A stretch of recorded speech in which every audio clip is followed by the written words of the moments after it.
আজকে হঠাৎ করে ফ্রেন্ড সার্কেল সবাই মিলে বিকেলের দিকে চলে যায় নৌকা চালাতে। আসলে নজর পরে আমরা বাইক নিয়ে চলে যাই হচ্ছে নৌকা চালাতে, বাট আমার একটা ফ্রেন্ড এখানে একদিকে বাইক চালিয়ে যাচ্ছিল, অন্যদিকে হচ্ছে চেট করতেছিল, মানে ওভার প্রায়োরিটি যেটাকে বলে। অর্ধেক পথ আসার পর হঠাৎই বাইকের তেল শেষ হয়ে যায়।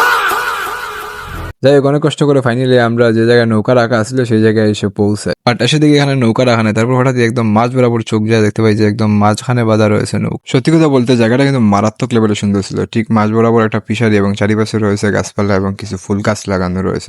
দেন আমরা চলে আসি নৌকার কাছে, বাট এখানে সেদিকে নৌকাটা তালা লাগানো রয়েছে। যাই হোক, আমার একটা ফ্রেন্ড হচ্ছে নৌকার তালাটা খুলে হচ্ছে আমরা ঘন্টা 2 ঘন্টা নৌকা চালাই এবং ফ্রেন্ডের সঙ্গে মিলে হচ্ছে আড্ডা আর কি দেয়। আর প্লাস হচ্ছে আজকের যে বিকেলের ওয়েদার সেটা আর কি বলবো, মানে একদম খাপ খেয়ে গিয়েছিল। এরকম একটা জায়গায় বসে বসে আড্ডা দেওয়ার মজাই আলাদা। কিছুক্ষণ আড্ডা দেওয়ার পর আমরা এখান থেকে বেরিয়ে চলে হচ্ছে খিচুড়ি খেতে, যেহেতু বৃষ্টির দিন ভাবলাম খিচুড়ি খাওয়া যায়। তারপর চলে এসেছে আমরা খিচুড়ি দোকানে এসে হচ্ছে আগে 3 প্লেট খিচুড়ি অর্ডার দিই, দেন হচ্ছে আমরা খিচুড়িগুলো খেতে থাকি। খিচুড়ি খাওয়া শেষ হলে আমরা হচ্ছে বাসার উদ্দেশ্যে রওনা দিই। বাট এখানে আসার পর বারবারই হচ্ছে মোটরসাইকেল স্টার্টটা বন্ধ হয়ে যেতেছিল, যেহেতু গাড়িতে তেল ছিল না। যাই হোক, তারপর বাইকে তেল ভরে আমরা হচ্ছে বাসায় চলে আসি। অসাধারণ একটা ভিউ দেখা যাচ্ছে গাইজ।